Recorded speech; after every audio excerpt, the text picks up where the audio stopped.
আসসালামু আলাইকুম, সবাই কেমন আছেন? আশা করি ভালো আছেন।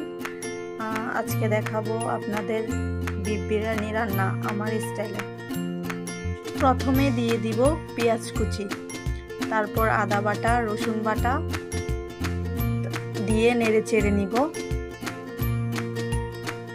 তারপর দিয়ে দিব লবণ স্বাদ অনুযায়ী, দিয়ে দিব কিছু টমেটো কুচি দিয়ে নেড়ে চেড়ে নিতে হবে। তারপর দিয়ে দিব নারকেল পেস্ট বা নারকেল বাটা দিয়ে নেড়ে চেড়ে নিব আবারও। তারপর দিয়ে দিব মরিচের গুঁড়া, হলুদের গুঁড়া। তারপর দিয়ে দিতে হবে বিরিয়ানির মশলা, রাঁধুনি যেটা আছে সেটা দিয়ে দিব, জিরা আর ধনিয়ার গুঁড়া। তারপর ভালো করে নেড়ে নিতে হবে।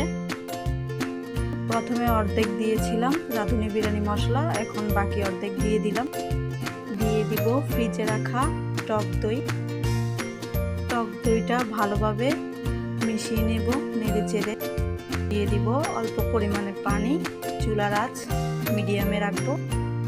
ভালোভাবে কষিয়ে নেব মশলাটা তেল ভেসে না ওঠা পর্যন্ত। মশলা কষানো হয়ে গেলে দিয়ে দিব গাজর কুচি। তারপর দিয়ে দিব গরুর মাংস,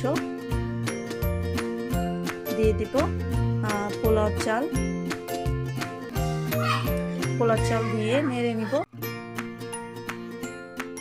নেড়ে ছেড়ে এর মধ্যে পানি দিয়ে দিব পরিমাণ মতো।